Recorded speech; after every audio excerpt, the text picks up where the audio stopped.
Hi viewers, welcome to our channel. ప్రస్తుతం మనతో పాటు దాము బాలాజీ గారు సీనియర్ జర్నలిస్ట్ ఉన్నారు. వారితో ఒకసారి మాట్లాడదాం. సార్ నమస్కారం సార్. నమస్తే. సార్, డింపుల్ హయాతి టాలీవుడ్‌లో హీరోయిన్. తను ఎప్పుడు కూడా వివాదాల్లో చిక్కుకుంటూ ఉంటుంది. ఇప్పుడు మరొక వివాదంలో చిక్కుకున్నట్టుగా తెలుస్తుంది. ఆమె పైన, ఆమె భర్త పైన కేసు నమోదైనట్టుగా తెలుస్తుంది. అసలు ఏం జరిగింది? మరి ఏంటి వివాదం? మరి ప్రతిసారి ఈమె ఈ విధంగా వార్తల్లో నిలవడం చూస్తున్నాం. సో, ఇప్పుడు దీనికి సంబంధించి ఎటువంటి వివరాలున్నాయి సార్? ఏంటి ఆ గొడవ? ఇప్పుడు ఆల్రెడీ 'డింపుల్ హయాతి' హీరోయిన్ తెలుగులో. ఆమె 'కిలాడి', 'రాంబాణం' అలాంటి సినిమాల్లో చేసింది. తర్వాత ఫస్టు ఆమెది వచ్చి 2017లో వచ్చిన 'గల్ఫ్' సునీల్ కుమార్ రెడ్డి డైరెక్షన్‌లో. దాంతో ఆమె ఇంట్రొడ్యూస్ అయింది. దాని తర్వాత 'యురేకా దేవి 2', తర్వాత 'గద్దలకొండ గణేష్‌లో' స్పెషల్ సాంగు 'జర్ర జర్ర' అనే సాంగు ఇలాగా చేసింది. దాని తర్వాత కొంత తమిళ్‌లో కూడా సినిమాలు చేసింది. అయితే ఆమె సినిమాల ద్వారా పాపులర్ అవ్వడం కంటే కూడా వివాదాల ద్వారా పాపులర్ అవ్వడం అనేది ఆ విషయంలో మనం చూసాం. హ్మ్. గతంలో కూడా ట్రాఫిక్ డీసీపీ రాహుల్ హెగ్డే ఆయనతో గొడవ పెట్టుకుంది అపార్ట్మెంట్లో పార్కింగ్ దగ్గర. ఆహ్, సో, ఆయన బయట నుంచి పార్కింగ్ ఇవన్నీ కూడా తీసుకొచ్చి అక్కడ పెట్టేసుకొని అడ్డుపడుతున్నాడు అవని చెప్పి పరస్పరం కేసులు పెట్టుకున్నారు, గొడవలైంది. హ్మ్. ఇవన్నీ చూసాం మనం. అప్పట్లో ఆమె తరపున అడ్వకేట్ కూడా డేవిడ్ అనుకుంటా అతను. తర్వాత పెళ్లి చేసుకున్నట్టున్నాడు. హ్మ్. సో, అప్పట్లో ఆయనే అడ్వకేట్ ఎక్కువ సార్లు మాట్లాడడం అవన్నీ మనం కూడా చెప్పుకున్నాం గతంలో. సో, అంటే ఆమె కొంత అంటే ఒకటి అపార్ట్మెంట్లలో గొడవలనేవి వెరీ కామన్ వస్తుంటాయి. పార్కింగ్ ప్లేస్‌లో గానీ, కామన్ స్పేస్‌లో గానీ వస్తుంటాయి. మేబీ ఈమె కొద్దిగా స్ట్రాంగ్ వుమెన్ లక్షణాలు ఉన్నట్టుంది. అందుకని గట్టిగానే అతను డీసీపీ అయినా కూడా పర్వాలేదనుకోని ఇది చేయడం. దాని తర్వాత ఈమె కారుని వాళ్ళు ఎక్కడంటే అక్కడ ట్రాఫిక్ పోలీసులు ఆపి చలాన్‌లేయడం అవన్నీ కూడా చేశారు. అంటే హ్మ్. డీసీపీ కూడా ఈమెను కొంత వేధించినట్టుగా అప్పట్లో వార్తలొచ్చాయి. ఆ తర్వాత మరి కాంప్రమైజ్ అయ్యారా? ఏం జరిగిందనేది సద్దుమణిగింది. ఓకే. అయితే ఇప్పుడు మార్నింగ్ నుంచి మళ్ళీ ఈమె వైరల్ అవుతుంది. దీనికి కారణం ఏంటి? ఆమె వెర్షన్ ఏంటి? బాధితులెవరు? ఈ విషయాల గురించి మాట్లాడుకుంటే ఇక్కడ ఒక హ్మ్, మన జూబ్లీ హిల్స్ పోలీస్ స్టేషన్‌లో ఒక కంప్లెయింట్ నమోదైంది. ఆ కంప్లెయింట్ ఇచ్చింది ఎవరంటే ప్రియాంక బెబర్ అనే ఒక అమ్మాయి. 22 ఏళ్ల అమ్మాయిది. ఆ అమ్మాయి రాయగడ జిల్లా, ఒడిస్సా. ఆ అమ్మాయి సెప్టెంబర్ 22న వీళ్ళింట్లో పని మనిషిగా జాయిన్ అయింది. ఈ జాయిన్ చేసింది ఎవరంటే సాయి గుడ్ విల్ సర్వీస్ అని ఒక ఏజెన్సీ. ఈ మధ్య పని మనుషుల్ని, మెయిడ్స్‌ని గూడా సప్లై జేయడానికి ఏజెన్సీలు ఏర్పడ్డాయి గాబట్టి, ఈ ఏజెన్సీలు ఏం జేస్తున్నారంటే ఎక్కువగా ఒడిస్సా నుంచి కావచ్చు, లేకపోతే నార్త్ ఇండియా నుంచి కావచ్చు, పని మనుషుల్ని తీసుకొచ్చి ఇక్కడ పెడుతున్నారు. హ్మ్. రెండోది ఇక్కడ నార్త్ ఇండియన్ ఫ్యామిలీస్ కూడా ఎక్కువున్నారు గాబట్టి జార్ఖండు, ఉత్తరాఖండు ఇలాంటి ఏరియాల నుంచి, బీహార్ నుంచి ఇలాగ వీళ్ళని తీసుకొచ్చి పెడుతున్నారు. అంటే ఈ మధ్య పని మనిషి అంటే ఏమి అన్ని పనులు చేయాలి. ఇంట్లో పనులు చేయడమే కాకుండా వాళ్ళకి కుక్కలుంటే కుక్కలను చూసుకోవాలి, పిల్లలుంటే పిల్లల్ని చూసుకోవాలి.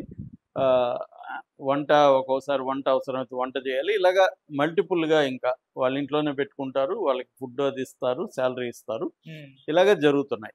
అలాగే ఇప్పుడు ఈ సాయి గుడ్ విల్ సర్వీస్ ద్వారా ఈ ప్రియాంక బెబర్ అనే ఒక అమ్మాయిని 22 తారీఖున వీళ్ళ ఇంట్లో పెట్టారు. అయితే ఈ అమ్మాయి చెప్పేది ఇంకా మనకు వాళ్ళ వెర్షన్ అయితే ఇంకా బయటికి రాలేదు. హైతి వాళ్ళ వెర్షన్ ఏంటో మనకు తెలీదు. కాబట్టి మనం జడ్జ్ చేయలేము.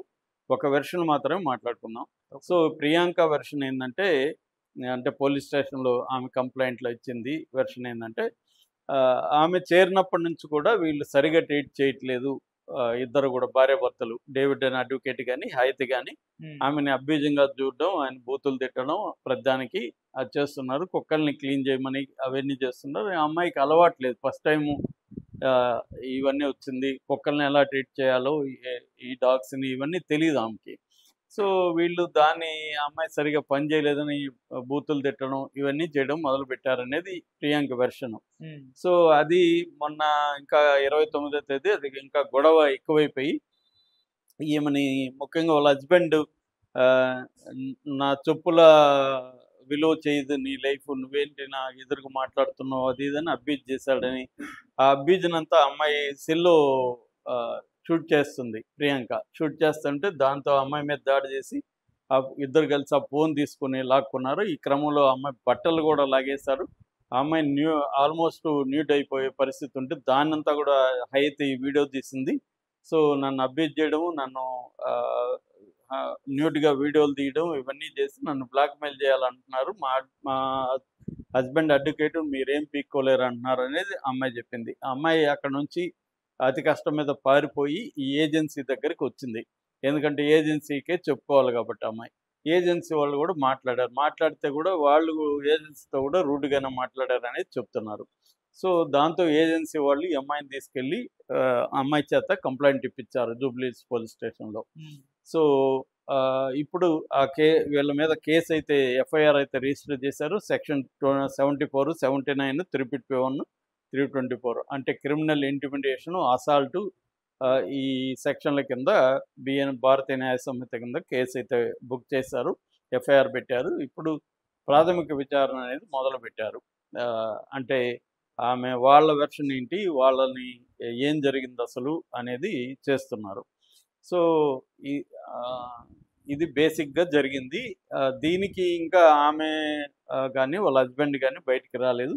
మేబీ ఈరోజు లేటర్‌లో ప్రెస్ మీట్ పెట్టి ముఖ్యంగా హస్బెండ్ ఆయన కూడా అడ్వకేట్ కాబట్టి ఆయన కూడా ఒక కంప్లెయింట్ ఫైల్ చేసే అవకాశం ఉంది. ఆయన ఏం చేస్తున్నాడంటే ఈ అమ్మాయి తన ఇంట్లో దొంగతనం చేసిందనో ఇంకోటో అతను పెట్టే అవకాశం ఉంది. ఈ అమ్మాయి చేసింది, చెప్పిన పని చేయట్లేదు. మేము గట్టిగా అడిగాము చెప్పిన పని చేయమని. దాంతో ఈ అమ్మాయి డబ్బులు ఎక్కువ డిమాండ్ చేసింది. డబ్బులు మేము అంత నీకు మాట్లాడిందే ఇస్తానన్నాం కాబట్టి ఎక్కువ ఇవ్వలేమనేది ఆమె వాళ్ళు చెప్పే అవకాశం ఉంది. ఇదేంటంటే మామూలుగానే పని మనుషులతో వచ్చే ప్రాబ్లమ్స్. చాలా చోట్ల ఏంటంటే యజమానుల ఎక్స్‌పెక్టేషన్‌కి అనుగుణంగా పని మనుషులు పనిచేసే పరిస్థితి లేదు. మనం చాలా చూస్తున్నాం అనుభవాలు. సో వాళ్ళ పని మనుషుల పాయింట్ ఆఫ్ వ్యూ నుంచే వాళ్ళేందంటే నలుగురు ఇళ్లల్లో మామూలుగా అయితే నలుగురు ఇళ్లల్లో చేసుకోవాలి కాబట్టి ఒకే దగ్గర ఎక్కువగా హార్డ్ వర్క్ చేస్తే వాళ్ళు నలుగురు ఇళ్లల్లో పోయి పనులు చేయలేరు. అందువల్ల ఫాస్ట్‌గా పనులు ఫాస్ట్‌గా చేసినప్పుడు సరిగ్గా చేయలేరు ఏది కూడా. అన్నీ కూడా ఫాస్ట్‌గా చేయాలి కదా! వాళ్ళు టైం పెట్టుకుంటారు. ఈ టైంలో ఇట్లా బాత్రూమ్‌లకెళ్ళి ఇటు వస్తారు. బాత్రూమ్ క్లీన్ అయినట్టే ఉంటది కానీ క్లీన్ కాదు. ఇలాంటి వీళ్ళకి సమస్యలుంటాయి. ఎవరి పాయింట్ ఆఫ్ వ్యూలో వాళ్ళది. సో ఇప్పుడేందంటే ఇక్కడ వీళ్ళు కూడా డిపెండ్ అయిపోయింటారు పని మనుషుల మీద. సో కొంతమంది ఉద్యోగాలుంటాయి. కొంతమందికి రకరకాల ప్రొఫెషన్స్ ఉంటాయి. విమెన్ కూడా ఇంతకుముందంటే విమెన్ ఇంట్లో పని చేసేవాళ్ళు. వాళ్ళు పని చేయలేని పరిస్థితి. వాళ్ళు కూడా బయట ఉద్యోగాలు కావచ్చు, ప్రొఫెషన్స్ కావచ్చు ఉంటాయి. అందువల్ల పని మనుషుల మీద డిపెండ్ అయ్యారు. ఈ మధ్య కాలంలో ఇక్కడ పని మనుషులను పెట్టుకుంటే వాళ్ళతో ఏమన్నా రూడ్‌గా మాట్లాడితే వాళ్ళ బంధువులను వాళ్ళని వీళ్ళని తీసుకొస్తారు. గొడవలు అవుతాయని చెప్పి ఎక్కువగా బయట నుంచి తీసుకొస్తున్నారు. రెండోది ఇక్కడ వాళ్ళు ఇళ్లల్లో ఉండరు. వాళ్ళకి ఇండ్లు ఉంటాయి. వాళ్ళ ఇళ్లల్లో నుంచి వచ్చి పని చేసి వెళ్ళిపోతారు. సో ఇంట్లోనే ఉండాలి పని మనుషులంటే ఒరిస్సా వాళ్ళు, లేకపోతే బీహార్ వాళ్ళు, ఉత్తరాఖండ్, జార్ఖండ్ ఈ ఏరియాల నుంచి వస్తున్నారు. ఇక్కడ ప్రాబ్లమ్స్ ఏమంటే 2 రకాలుగా ఉన్నాయి. ఒకటి పని మనుషులు అక్కడి నుంచి వచ్చే వాళ్ళకి ముఖ్యంగా మగవాళ్ళకి క్రిమినల్ బ్యాక్‌గ్రౌండ్ ఉండడం, ఇక్కడికి వచ్చి ఒక్కోసారి వీళ్ళని చంపేసి లేకపోతే గాయపరిచి డబ్బులు, నగలు తీసుకొని వెళ్ళిపోవడం. ఈ మధ్య కూడా కూకట్పల్లిలో ఒక ఆవిడని అలాగా స్టీల్ సామానుకి సంబంధించిన ఓనర్ భార్యని చంపేసి ఇద్దరు అబ్బాయిలు పని మనుషులు డబ్బులు తీసుకొని గోల్డ్ తీసుకొని వెళ్ళిపోతే పట్టుకున్నారు వాళ్ళని. సో ఇలాంటివి విజయవాడలో కూడా ఒక ఇంట్లో వాళ్ళ ఎన్ఆర్ఐస్ వాళ్ళ మదర్ని ఇక్కడ పెట్టారు. ఫాదర్ని కొత్తగా చేరిన పని మనిషి అమ్మాయి వాళ్ళ లవర్ కలిసి అతన్ని చంపేస్తారు. ఇలాగ చాలా కేసులు వింటున్నాం. ఆ మధ్య కూడా వనస్థలపురం ఎక్కడో ఒక ముసలావిడిని పెట్టారు ఇంట్లో. ఇల్లుంది. వాళ్ళేమో కొడుకులు వాళ్ళు వేరే దగ్గర ఉంటారు. ఇల్లుంది కదా ఖాళీగా, ఇల్లు చూసుకుంటుందని ఈమెని అక్కడ పెట్టారు. ఆమె దగ్గర నగలుంది. అక్కడ పనిచేసే పని మనిషి వాళ్ళ అక్కడ కూడా బాయ్ ఫ్రెండ్ ఇద్దరు కలిసి ఆవిడని చంపేసి నగలు తీసుకెళ్లారు. ఇలాగా ఈ మధ్యకాలంలో పని మనుషుల వల్ల సఫరింగ్ అనేది వీళ్ళకి కూడా జరుగుతుంది. కొన్ని కేసులు ఇలాగ పని మనుషులను కూడా అబ్యూజ్ చేయడము, వాళ్ళు ఎక్కడో ఉంటారు కాబట్టి వాళ్ళకి ఇక్కడ లోకల్ స్టాండ్ ఏమి ఉండదు కాబట్టి వాళ్ళని ఏమన్నా భరిస్తారని చెప్పి వాళ్ళతో అబ్యూజివ్‌గా బిహేవ్ చేయడం అనేది జరుగుతుంది. ఇక్కడ ఇప్పుడు హైత్ మీద ఆల్రెడీ కేసులున్నాయి. ప్రియర్ కేసులున్నాయి. ఈమెకి ఇట్లాంటి రూడ్ బిహేవియర్ హిస్టరీ ఉందనేది కూడా ప్రూవ్ అయింది కాబట్టి ఇప్పుడు పోలీసులు కూడా దీని మీద స్ట్రిక్ట్గానే ఉండే అవకాశం ఉంది.